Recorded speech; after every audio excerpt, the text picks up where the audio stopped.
네, 우리 옆에 계신 분들하고 우리 사랑하고 축복합니다. 그렇게 인사 나누겠습니다. 네, 사랑하고 축복합니다. 네, 사랑하고 축복합니다. 네, 사랑하고 축복합니다.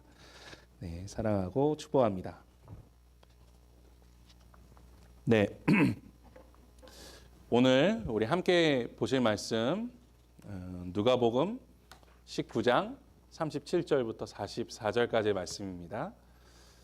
네, 우리 한 목소리로 함께 봉독하겠습니다. 이미 감람산 내리막길에 가까이 오심에 제자의 온 무리가 자기들이 본 바 모든 능한 일로 인하여 기뻐하며 큰 소리로 하나님을 찬양하여 이르되 찬송하리로다. 주의 이름으로 오시는 왕이여, 하늘에는 평화요 가장 높은 곳에는 영광이로다 하니, 무리 중 어떤 바리새인들이 말하되 선생이여 당신의 제자들을 책망하소서 하거늘 대답하여 이르시되 내가 너희에게 말하노니 만일 이 사람들이 침묵하면 돌들이 소리 지르리라 하시니라. 가까이 오사 성을 보시고 우시며 이르시되 너도 오늘 평화에 관한 일을 알았더라면 좋을 뻔하였거니와 지금 내 눈에 숨겨졌도다. 날이 이를지라 내 원수들이 토둔을 쌓고 너를 둘러 사면으로 가두고 또 너와 및 그 가운데 있는 내 자식들을 땅에 메어치며 돌 하나도 돌 위에 남기지 아니하리니 이는 내가 보살핌 받는 날을 알지 못함을 인함이니이다 하시니라. 아멘. 네, 제가 이제 지난 주일부터 이제 누가복음 강해를 다시 이어가고 있는데요. 그래서 오늘 이제 종려주일을 맞이하면서 이제 누가복음 본문에 있는 이 종려주일 말씀을 가지고 우리 사랑하는 성도님들과 함께 말씀을 나눠보려고 합니다. 그래서 오늘 말씀의 제목은 포기하지 않으시는 주님이라는 제목입니다. 오늘 종려주일이죠. 이 종려주일은 예수님께서 예루살렘에 입성하신 날을 기념하는 그런 주일입니다. 이 종려주일이라는 이름 자체가 이제 예수님께서 예루살렘에 입성하실 때 사람들이 이제 종려나무 가지를 꺾어가지고 예수님이 오시는 길 그 바닥에 놓았죠. 그래서 예수님께서 나귀를 타시고 이제 그 종려나무 가지를 밟으시면서 마치 왕의 행차를 보이시는 것 같이 그렇게 예루살렘에 입성하셨습니다. 그래서 뭐 이제 중세 시대까지만 해도 이 종려주일이 되면 종려나무 가지를 교회에다 걸기도 하고 또 종려나무 가지를 가지고 이곳저곳에서 이제 데코를 하면서 이 종려주일을 기념했다고 하죠. 그래서 이 종려주일의 의미와는 별개로 종려주일 그 자체가 마치 이제 축제일처럼 느껴지는 그런 일들이 많았다고 합니다. 또 이제 누가복음 본문에는 나오지 않지만 마태, 마가, 요한 복음에는 예수님의 주위에 모인 사람들이 또 어떻게 외쳤는지 나오는데 이 종려나무 가지를 바닥에 깔고 예수님이 지나가실 때마다 호산나라고 외치죠. 호산나. 다윗의 자손이여 찬송하리로다. 이렇게 외쳤습니다. 이 호산나는 히브리어로 구원과 간청이라는 단어가 합쳐진 단어입니다. 구원과 간청. 그래서 이 호산나를 쉽게 풀어서 말씀드리면 주님 우리를 구원해 주시기를 간청합니다 라는 뜻이죠. 그러니까 호산나는 그저 이렇게 외치는 소리가 아니라 유대인들, 특히 예루살렘에 모여있는 유대인들의 소망을 담고 있는 고백이었죠. 그러니까 예수님을 메시아로 인정하고 예수님께 우리를 구원해달라고 선포하는 그러한 외침이었고, 그렇기 때문에 예수님이 예루살렘 성으로 들어오시는 그 모습은 마치 왕이 그 예루살렘 성에 들어오는 그런 모습이었던 것입니다. 축제 같죠. 말 그대로 축제 같은 날입니다. 하지만 예수님은 알고 계셨죠. 그날이 축제의 시작이 아니라 고난의 시작이라는 것이죠. 또 영광의 왕 되신 주님께서 세상의 죄를 지고 가는 어린 양의 길을 걷게 되는 그 고난의 길의 시작이라는 것. 물론 지금까지의 여정도 그랬지만 이제 본격적으로 십자가의 그 길을 걸어가시는 시작이라는 것을 주님은 알고 계셨죠. 예수님께서 예루살렘에 입성하실 때 예수님을 찬양하는 제자들, 오늘 말씀을 보시면 찬송하리로다. 주의 이름으로 오시는 왕이요, 하늘에는 평화요, 가장 높은 곳에는 영광이로다. 그렇게 외치던 이 사람들의 고백이 며칠 후에는 어떻게 변합니까? 이 제자들의 고백이 완전한 침묵으로 변하죠. 예수님의 제자들 중 한 사람도 열애 없이 예수님을 배신하거나 도망하게 됩니다. 더군다나 누구보다도 앞장서서 내가 예수님을 쫓겠습니다. 예수님을 따르겠습니다. 다른 사람들이 다 예수님 버려도 저는 예수님 절대 버리지 않습니다. 내가 예수님 위해서 죽겠습니다. 라고 고백했던 베드로는 어떻겠습니까? 예수님을 부인하고 심지어 저주하는 말을 쏟아내죠. 예수님은 그것을 알고 계셨습니다. 또한 그때 예루살렘에 입성하실 때 예수님께 호산나 호산나 외치면서 예수님을 찬양하던 그 무리들의 음성이 일주일도 되지 않아서 십자가에 못 박으라는 고함과 예수님을 향한 조롱으로 바뀌게 될 것도 예수님은 알고 계셨습니다. 예수님을 존경하고 예수님을 사랑한다던 그 고백들이 예수님을 저주하며 욕하는 죄악의 말들로 바뀌게 될 것을 예수님은 다 알고 계셨죠. 왜냐하면 예수님은 예루살렘에 입성하시면서 그들의 마음 가운데 있는 모든 죄와 허물들, 또 그들이 지금 어떤 마음으로 예수님을 찬양하고 있는지 그 본질적인 마음을 보고 계셨기 때문이죠. 무엇입니까?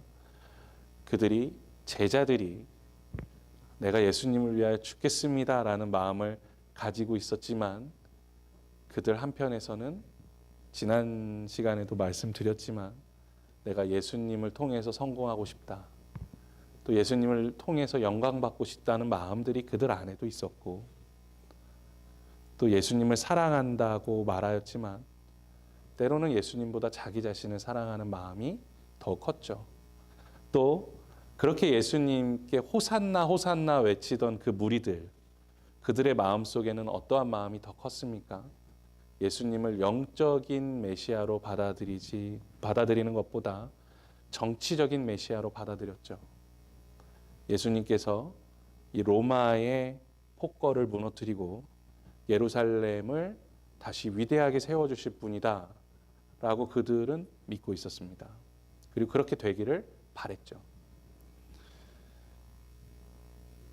그들의 그렇게 분위기가 마치 세상 축제와 같이 이렇게 고조되었을 때 그들의 기대와는 달리 예수님의 마음은 어떠했습니까? 예수님의 마음은 고난의 길을 향해 나아가고 계셨죠. 예수님은 로마로부터의 해방이 아닌 우리를 죄로부터 해방하시기 위한 일을 시작하셨고, 세상의 축복을 주는 것이 아닌 영적인 축복을 주시기 위한 일을 시작하시죠. 예수님의 그 십자가 대속의 죽음을 통해서 인간을 구원하기 위한 영광스러운 날, 하지만 고난이 함께하는 그 시간이 지금부터 시작된다라는 예수님의 마음도 있었지만, 또 그것에 비하여 사람들은 예수님의 그 마음을 알지 못하고 있었죠. 그렇기 때문에 이 종려주일은 표면적으로는 대단한 축제와 같은 날입니다. 하지만 그 내면에는 인간의 세상적인 기대와 하나님의 영적인 목적이 극적으로 부딪히게 되는 갈등과 대조의 현장이었던 것이죠. 예수님은 그 모든 걸 다 알고 계셨습니다. 다 알고 계셨습니다. 예수님의 예루살렘 입성은 물론 하나님의 구원 계획을 이 땅에 이루시기 위한 영광의 문으로 들어가는 과정이고 예수님의 영광이 드러나는 날이었기 때문에 예수님께서도 바리새인들이 저 제자들 좀 입을 막아야 되는 거 아니냐? 어떻게 하나님이 영광 받으셔야지 당신께 이렇게 영광 돌리게 내버려 두느냐라는 이야기를 할 때에도 저들이 소리치지 않으면 돌들이라도 소리칠 것이다 라고 말씀하실 정도로 예수님이 예루살렘에 입성하시는 것은 하나님의 기쁨과 영광이 가득한 날이었습니다. 그건 분명한 사실입니다. 그런 축제와도 같은 날이었습니다. 하지만 말씀드린 것처럼 동시에 십자가의 아픔과 고난, 그리고 자신을 사랑하며 찬양하던 사람들이 순식간에 자신을 배신하고 그래서 그 상실과 외로움과 괴로움과 고통 속으로 들어가게 되는 그날의 시작이기도 했던 것이죠. 그러한 복합적인 날,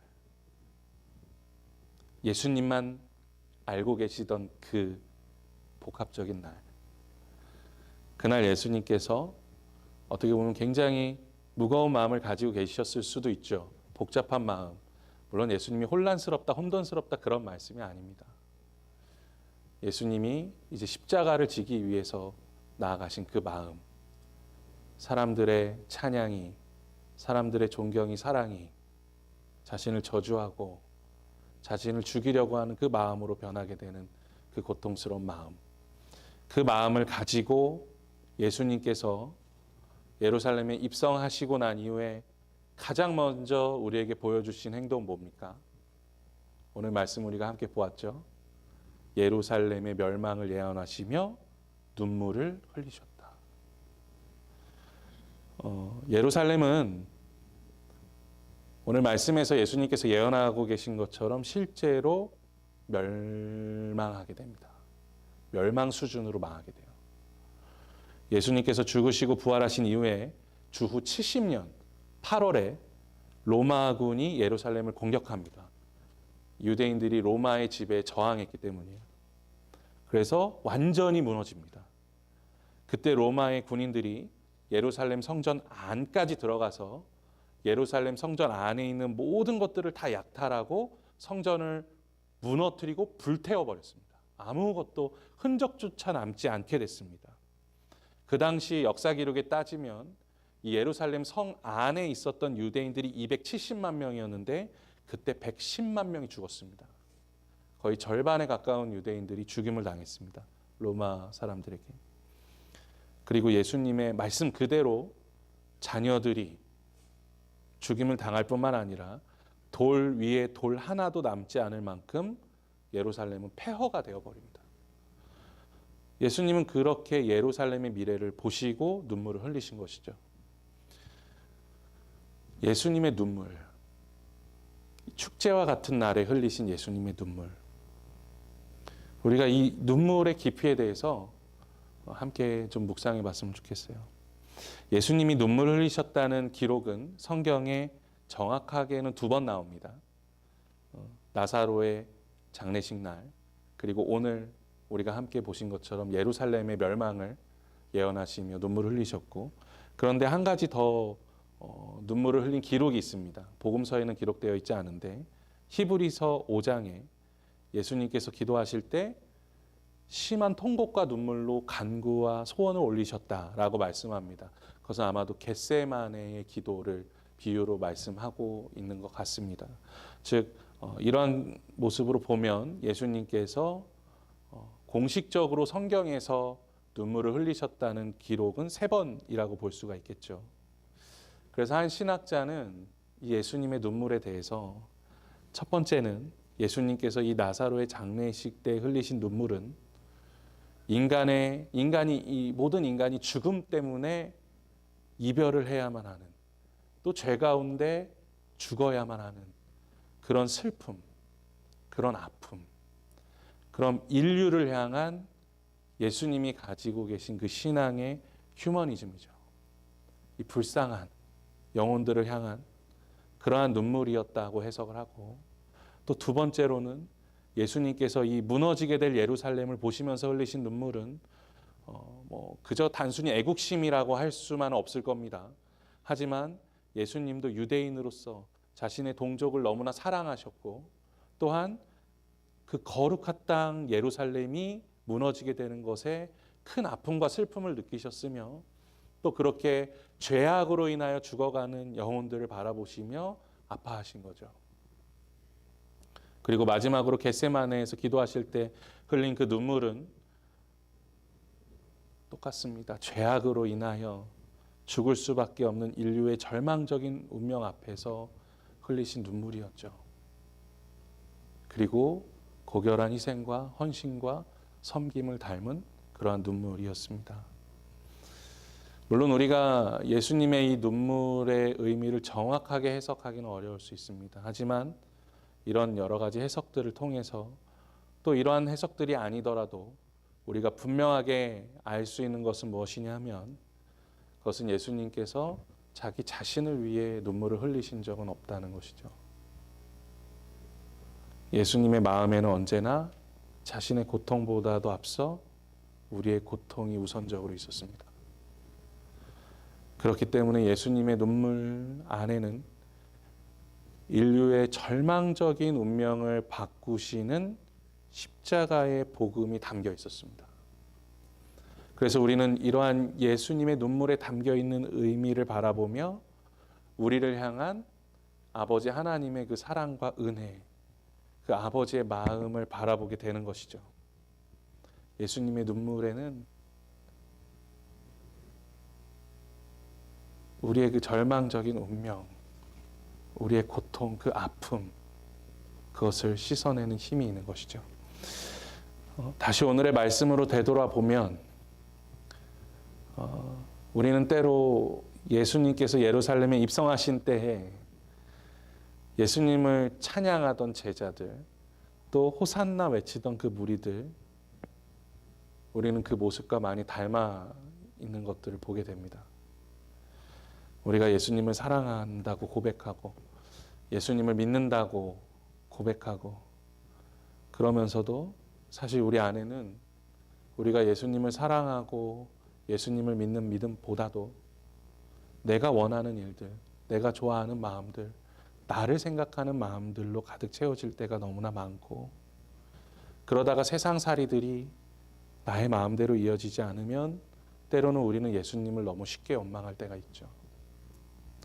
또 우리가 예수님 사랑한다고 그렇게 고백하면서도 사실 우리의 마음속에는 내가 예수님보다 나를 더 많이 사랑해서 예수님으로부터 멀어져 죄를 즐기며 살고자 하는 그런 마음들이 우리 안에 계속적으로 찾아오고 우리의 삶을 가득 채울 때가 많은 것을 보게 되죠.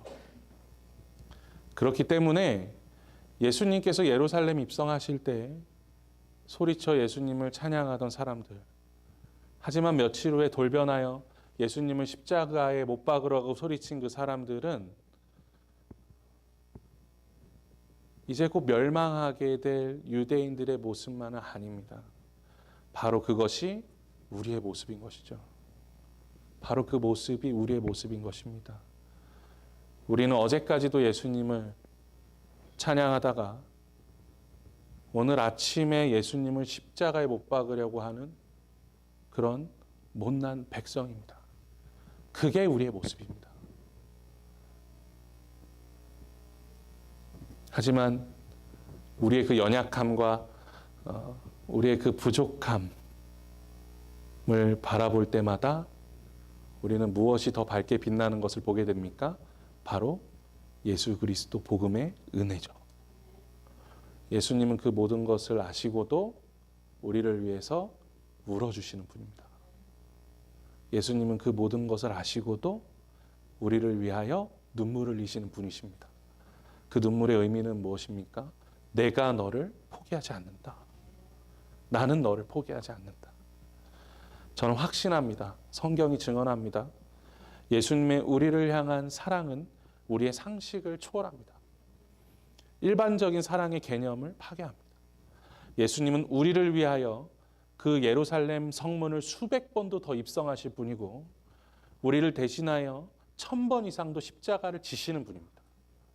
그렇게 우리에게 늘 찾아오시고 우리가 주님을 외면해도 우리와 함께 하시며 모든 자비와 긍휼과 사랑으로 우리를 여전히 품에 안아주시고 예수님의 품에 안겨서도 죄를 짓기 위하여 발버둥치는 우리들을 끌어안고 눈물 흘리시는 분이 바로 예수님이시죠. 내가 이를 위하여 왔다. 내가 이를 위하여 왔다. 예수님은 수도 없이 그 고백을 하십니다. 내가 이를 위하여 왔다. 너희를 위하여 왔다. 이 복음을 위하여 왔다. 구원을 위하여 왔다. 승리를 위하여 왔다. 주님은 늘 패배감 가운데 살고 늘 주님으로부터 도망하고자 하는 우리들에게 항상 그렇게 말씀하셨습니다. 단 한 번도 우리를 포기하신 적이 없습니다. 그렇게 주님은 우리를 끌어안고 오늘도 눈물 흘리시며 십자가를 향해 나아가시는 분이시죠. 오늘 종려주일은 바로 그날을 기념하는 날입니다. 우리를 절대로 포기하지 않으시는 예수님의 은혜, 우리를 절대로 포기하지 않으시는 하나님의 사랑, 내가 너희와 끝까지 함께 하겠다라는 그 약속을 지키시기 위하여 보혜사 성령님을 우리에게 보내주신 그 은혜의 시작, 바로 이것이 종려주일인 것이죠. 우리가 예수님을 찬양하다가도 금방 배신하고 배반할 것을 다 아시지만 여전히 우리를 향하여 나오시는 예수님의 은혜, 오늘도 죄로 인하여 심판받아 마땅한 우리 죄인들, 언제라도 예수님을 떠나 살기를 원하는 우리를 안아주시고 눈물을 흘리시는 예수님의 은혜, 우리는 그 은혜를 기억해야 합니다. 사랑하는 성도 여러분, 절대 잊지 마십시오. 때로는 우리의 감정이 우리를 다스리고 우리의 상황과 환경이 우리를 공격하고 우리를 신앙으로부터 멀어지게 만들도록 이끌어가지만 예수님은 우리를 절대로 포기하지 않으십니다. 물론 우리는 완벽하지 않습니다. 또 여전히 부족합니다. 그래서 예수님을 믿고 너무나 사랑한다고 하면서도 제자들처럼, 또 예수님을 배반하던 사람들처럼, 그 성난 군중들처럼 우리의 이 화를 예수님께 쏟아내고 싶은 마음이 생길 때도 있을 겁니다. 하지만 여러분, 그럴 때마다 우리 자신의 그 연약함과 부족함을 바라보지 마시고 우리 자신에게 소망을 두지 마시고 오늘도 우리를 위하여 눈물 흘리고 계신 예수님을 바라봅시다. 그것이 은혜 안에 살아가는 비결이죠. 하나님이 우리를 구원하사 거룩하신 소명으로 부르심은 우리의 행위대로 하심이 아니요 오직 자기의 뜻과 영원 전부터 그리스도 예수 안에서 우리에게 주신 은혜대로 하심이라. 우리는 영원 전부터 예수님을 통해 주시는 하나님의 은혜 안에 살아가는 존재입니다. 그 은혜가 없이 우리는 살 수 없습니다. 오늘도 그 은혜를 바라보기 원합니다. 그것이 성도에게 있어서의 가장 큰 축복입니다. 우리를 바라보면 소망은 없습니다. 우리 함께 이 디모데후서 1장 9절 말씀 함께 읽어보겠습니다. 하나님이 우리를 구원하사 거룩하신 소명으로 부르심은 우리의 행위대로 하심이 아니요 오직 자기의 뜻과 영원 전부터 그리스도 예수 안에서 우리에게 주신 은혜대로 하심이라. 아멘. 하나님께서 오늘도 우리를 부르신 것은 우리 안에 연약함과 부족함을 모르시기 때문이 아닙니다. 다 알고 계십니다. 다 알고 계십니다. 어차피 우리 안에 우리 스스로 만들어낼 수 있는 어떤 소망과 능력이 없다는 것을 하나님도 다 알고 계십니다. 여전히 죄 가운데 빠져서 그 연약함 때문에 오늘도 무너지고 쓰러질 존재라는 것을 하나님은 다 아십니다. 하지만 그럼에도 우리를 향한 하나님의 뜻은 영원 전부터 지금까지 단 한 번도, 단 한순간도 변한 적이 없습니다. 예수 그리스도를 통하여 그것이 증명되었습니다.